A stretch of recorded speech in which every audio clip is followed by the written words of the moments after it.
আমি কেন, আমার স্ত্রীও কেন পাই? কেউই বার্ধক্য ভাতা এখনো পর্যন্ত না না পান না না না।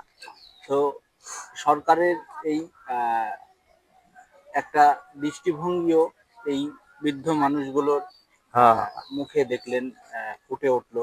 তো আমি প্রশাসনের কাছে আমার আবেদন থাকবে যে এই মানুষগুলো কেউ যেন তারা দেখে এবং সকলকে যেন সমান নজরে দেখে। তো আপনারা যেমন দেখলেন যে আজ থেকে প্রায় 50-60 বছরের পুরনো বাড়িটি তৈরি হয়েছে। তার সঙ্গে মনে রাখবেন এই যে অঞ্চলটি রয়েছে এই অঞ্চলটি আধুনিক শহরের মতন এত উন্নত নয়। না। এখানে ঝড় ঝাপটা বন্যা বলতে পারেন যে প্রতি বছরে অতিথি আসার মতো বিষয়গুলো হয়ে দাঁড়ায়। হ্যাঁ। তারপরেও এই বাড়িটি এখনো পর্যন্ত এইভাবে সমন্বয়ে দাঁড়িয়ে আছে। এটা আধুনিকতা এবং বলতে পারেন সব থেকে যে আমাদের প্রাচীন যে স্থাপত্য, প্রাচীন যে ঘর তৈরি করার কৌশল, সেই কৌশলের একটা জলজান্ত নিদর্শন।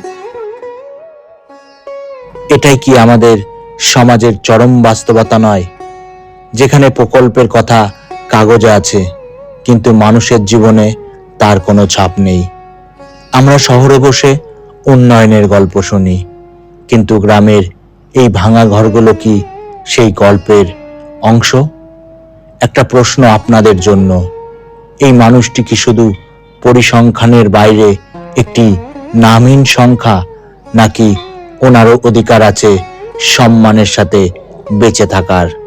কারণ এই মাটির ঘর ভাঙছে শুধু সময়ের চাপে নয়, ভাঙছে আমাদের দায়বদ্ধতার অভাবেও।